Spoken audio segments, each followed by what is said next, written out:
Hi, it's Danielle and thank you so much for joining me on this, the latest episode of my independent podcast, In Talks With, which aims to shine a light on creative people doing interesting things. Born in Iran, the artist Soheila Sokhanvari has lived in the UK since the 70s. Working first as a scientist, according to her family's wishes, she retrained as an artist in the 2010s, becoming an official exile from her country of birth in 2009. Now based in Cambridge, she has her first Barbican exhibition, curated by Eleanor Nairne, 2 years in the planning, and her first major institutional show. Called Rebel Rebel, after the Bowie song of the same name, it features a series of portraits of female Iranians working in the arts in pre-revolutionary Iran. Actors, poets, dancers, singers, academics and intellectuals who were forced into exile or otherwise persecuted after the revolution in 1979. Based on found photographs, the portraits are both exquisite in their rich patterned intricacy and profound in the underlying political message they impart. On the eve of the show's opening, I spoke to Soheila at the Barbican about her thoughts on the protests currently taking place across her country of birth, and how she hopes that, in her words, the show will transport visitors to the pulse of life in pre-revolutionary Iran and to the women at the heart of that culture who gave up everything to pursue their creativity.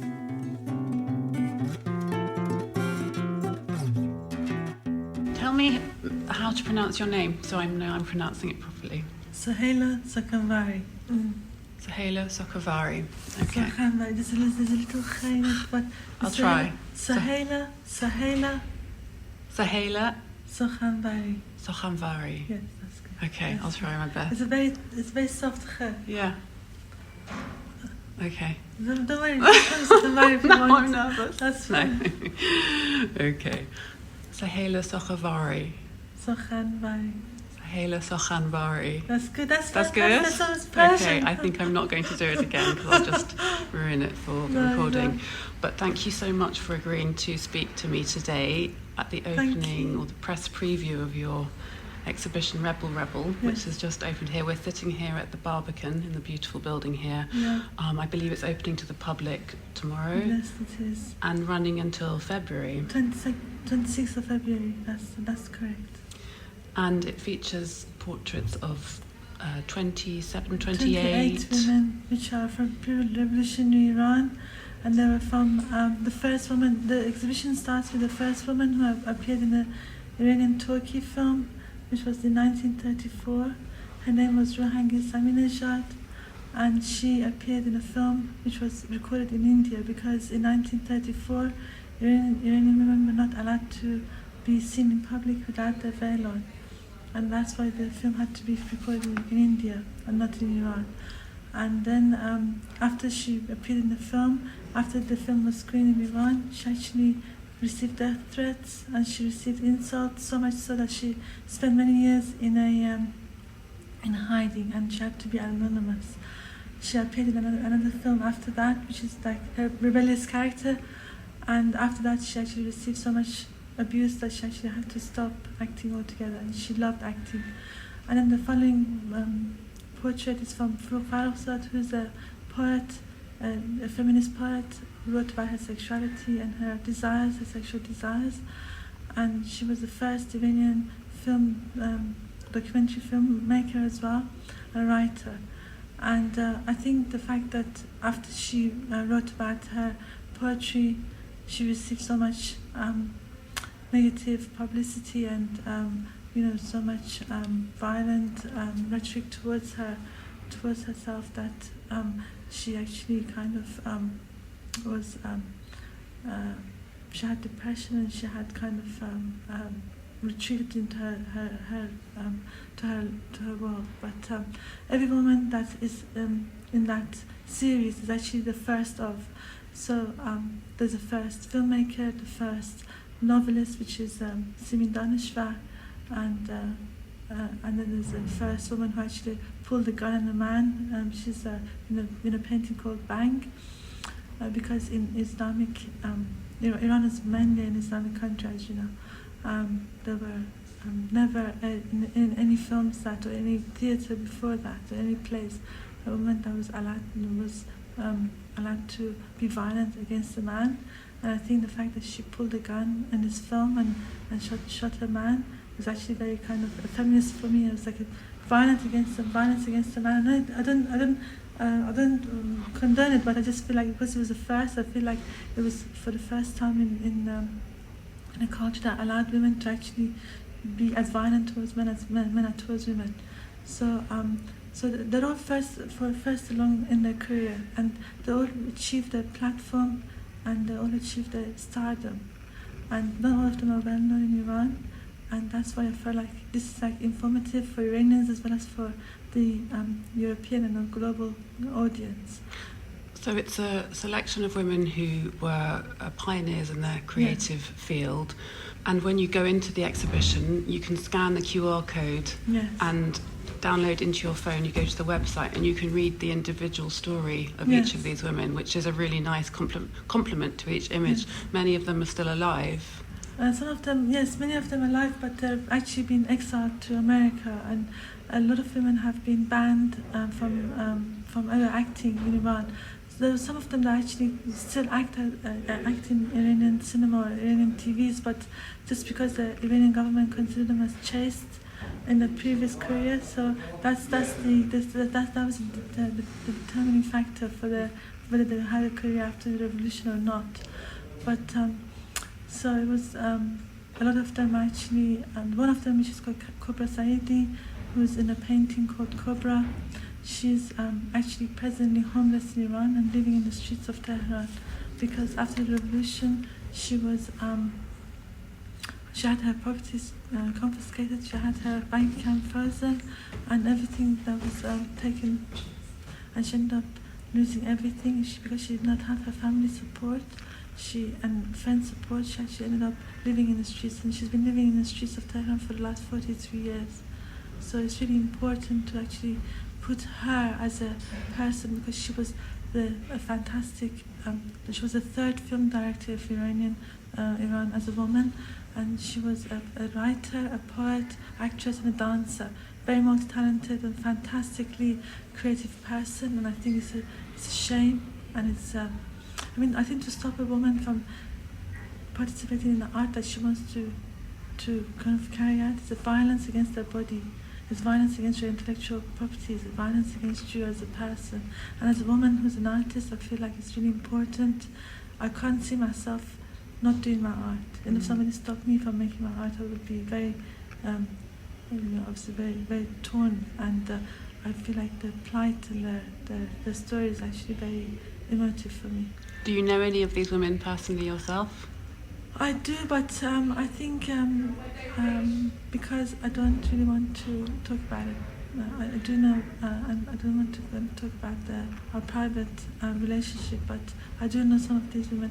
I certainly know some of their families, because a lot of them, especially the ones that have passed away, I had to research, and Barbican team have actually had to research their life story, because as you may know, there's not that much information on these biographies on these women, and the Iranian government has got rid of a lot of the information, and all the films have been erased from the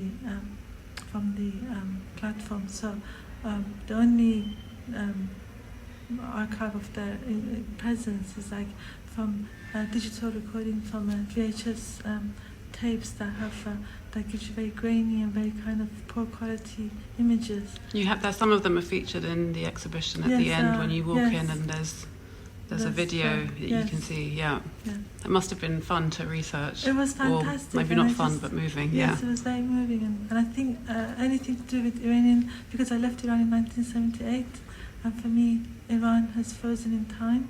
So and it's become like a father for my art, and so for me it's really important to kind of go back to that time, because that's the only era that I know. So you left 1978 just before the fall of the Shah, and with the circumstances of you moving to the UK because of that? No, because before the revolution, 1978, it was fashionable for people who could afford to send their children to be educated in England or America, in the West in general.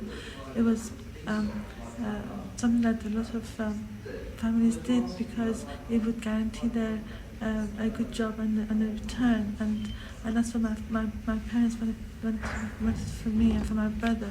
So I was sent to England with my brother. What did your parents do? My father was a fashion designer and a fashion model, and my mother was a literature lecturer. So my father actually wanted me to study medicine, as you do many of them. Even though your parents were quite creative themselves, they wanted you to go into medicine. Yes, absolutely. That's because my mother is who rules the roost, like a matriarch. She wanted me to have a proper job, as they say. So she didn't encourage me to become an artist, and I had to become a biochemist to begin with. So I spent 18 years of my life as a biochemist in a job that I hated every day of my life. And then I just decided that I had to take a leap of faith to actually kind of jump into the job that I felt like I had to. So you worked as a biochemist, and this was in the UK? Yes. And then you decided, what were the circumstances, or how did you come about finding the courage to decide that you wanted to become an artist? So that was something, being an artist, I think, is something that never left me. I was always been an artist in my spare time. And I was working for Cambridge University at the time. And my husband, obviously, and myself and my husband, we were in financial, we were in mortgage, so I couldn't actually give up my job straight away. It was quite a negotiation with him. And then it was a matter of doing my first degree, which was my second degree, which was in art history and fine art. I did that by staying part-time in my job and then just sort of like doing 2 days a week. Where did you do your history degrees and art degrees? I did it at Anglo-Ruskin University. And so that was an amazing introduction to the art world for me, because I didn't know that much about how to actually make professional art. I was just always an amateur artist at home, making little things and selling it at Camden Market and stuff like that, because I was never actually, I was never a scientist. I think I was pretending to be a scientist. I was always an artist. So it was the leap of faith that I took in 2005 after I graduated from Anglo-Ruskin, was to actually decide that I could no longer be a scientist, because I was just lying to myself, and I was just deeply unhappy. And that leap of faith is a very important thing, and I think as a woman you have to kind of have the courage to kind of stand up for yourself, because it was very hard to make a decision when I didn't have the money to do it, because you had got used to some comfort in life, and then you had to give it all up to kind of go back to basic and go to zero. And I had a child at the time, so it was very complicated and very difficult decision to make. But I'm very happy that I made that decision, because as soon as I gave up my job, as soon as I couldn't call myself an artist until I graduated in 2011 from Goldsmiths. That's so funny, because I couldn't bring myself to say I'm an artist until I actually had the license to call myself an artist. That's like a very female thing to do, I feel like. Yeah, absolutely. So I had to have a certificate from Goldsmith, like told me I was an artist. You need someone else to tell you. Yeah, exactly. Yeah. I still have this sort of like a feeling that I'm trespassing in the art world, and I'm just like pretend scientist, I'm pretending to be an artist, and I don't know when that feeling would ever overcome, but you still feel like that? I do feel like that. I think that's a very nice story to share for women who might not have the confidence to follow their dreams. And of course now you're exhibited all over the world, and your work features in some really important permanent collections. So I think we can safely say that you are an artist and very successful. I was really interested in this quote I read on your website yesterday, where you said that you're interested in the practice of magic realism, symbolism and allegory that allows political and social commentary through poetry, metaphor and subtext.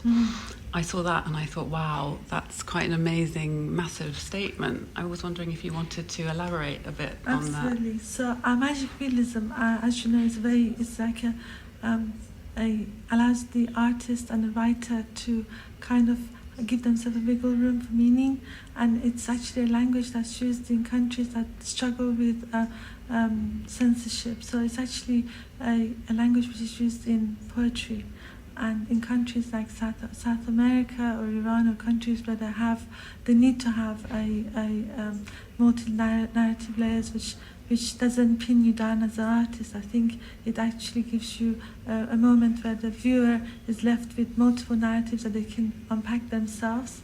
So symbolism and allegory is actually something that has been with us for thousands of years, and I think Iranian language is a very poetic language, and I think it's kind of like very easy to kind of accommodate that into our paintings.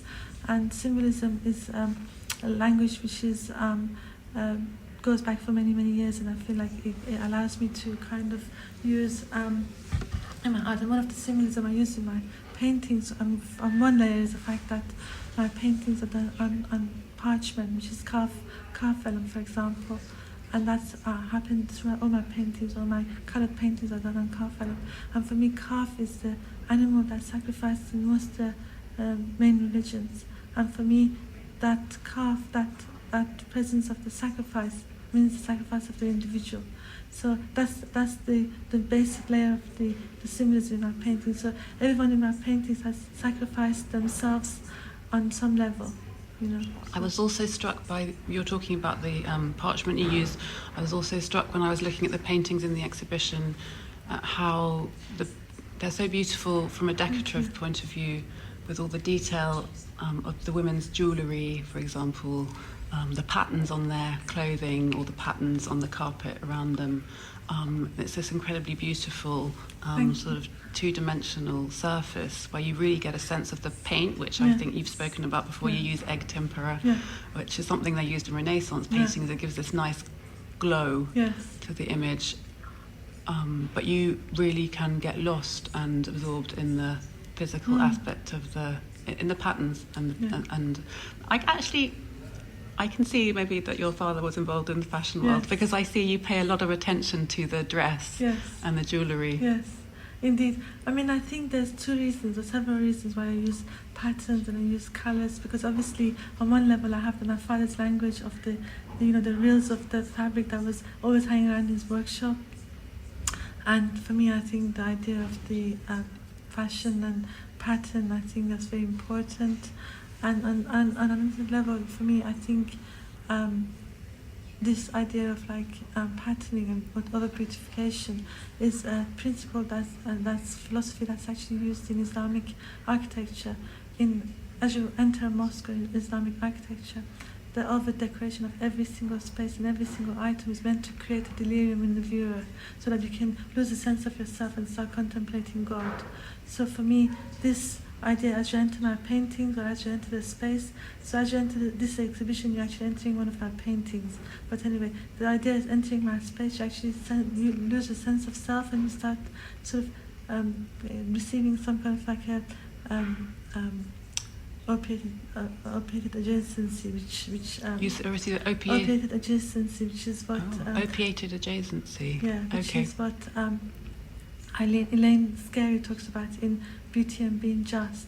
On Beauty and Being Just, it's a fantastic book, and she talks about how when you are in the presence of extreme beauty, you kind of lose a sense of yourself, and you kind of start contemplating the thing of beauty. So this is what psychologically actually affects a person. Opiated agency.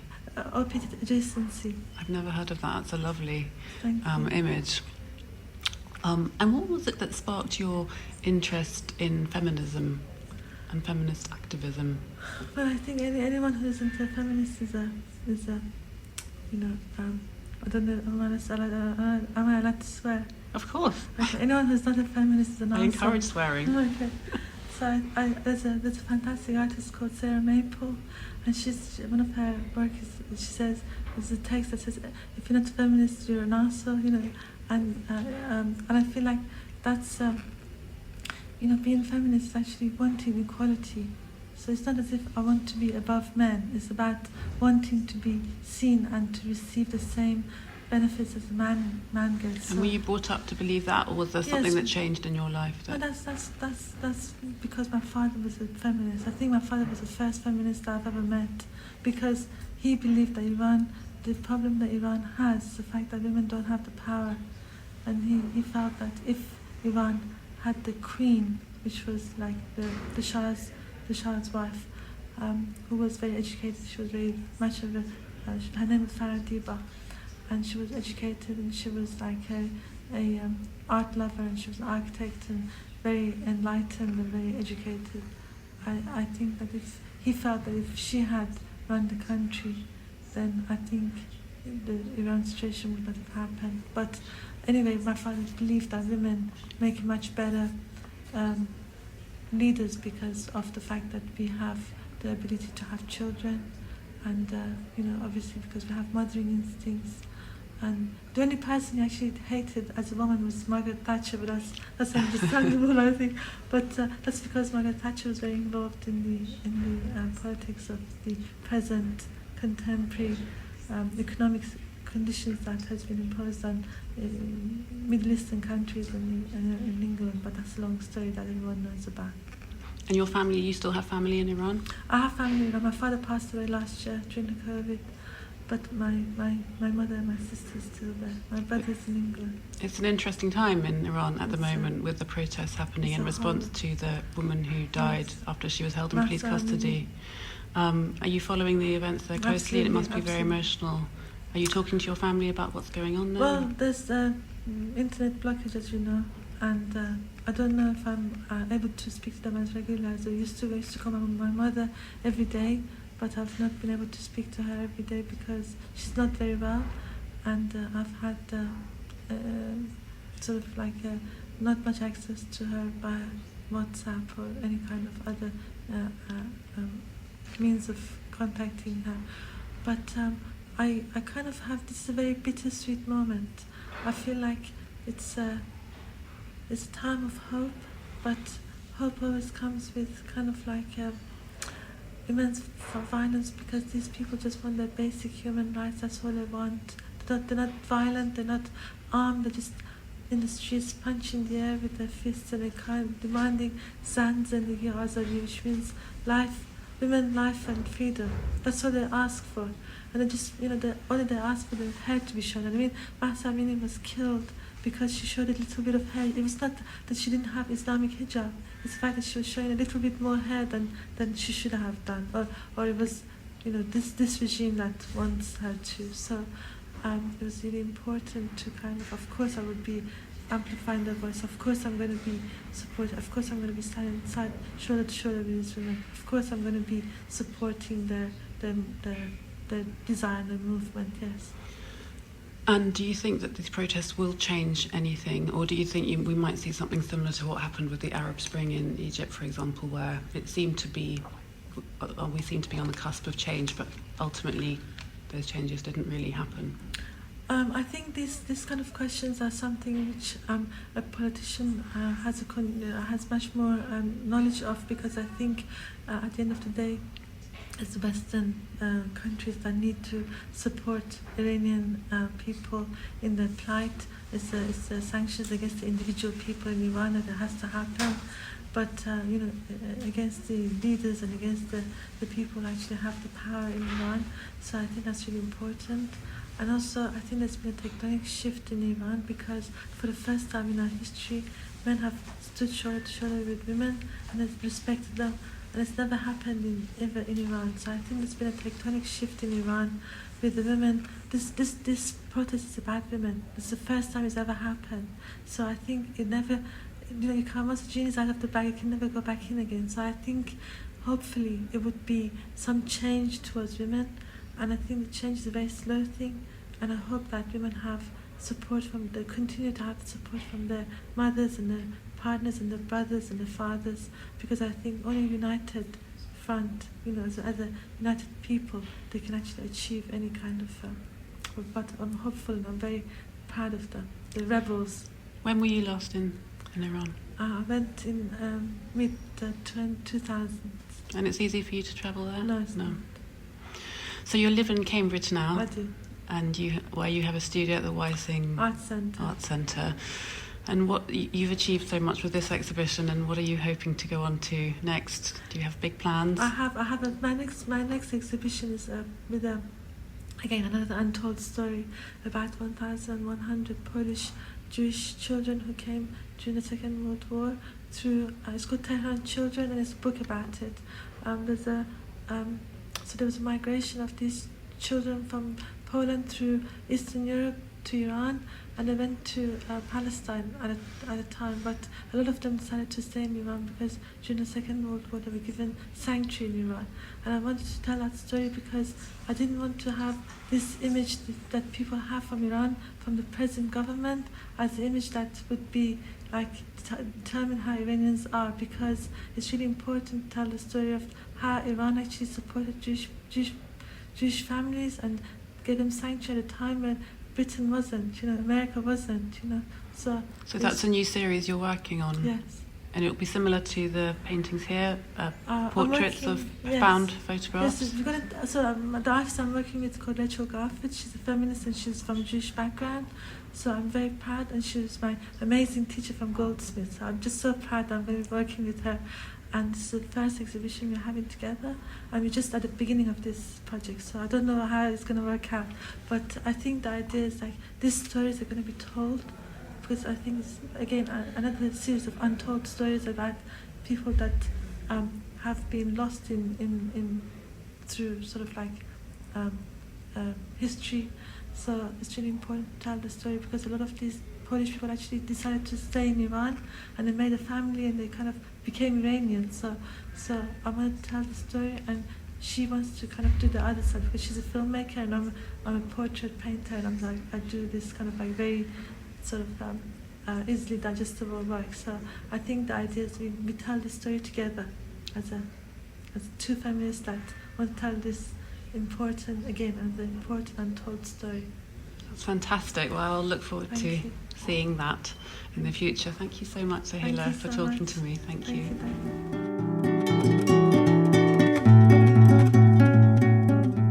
You've been listening to In Talks with me, Danielle Radoichin. The sound and theme music is by Woogie Productions, and the artwork is by Patrick Wall. If you enjoyed this episode, please pass it on to someone who you think might also like it. Please subscribe and leave a review. To pitch for guest ideas, you can DM me via my socials at Danielle Radoichin. Thanks for listening.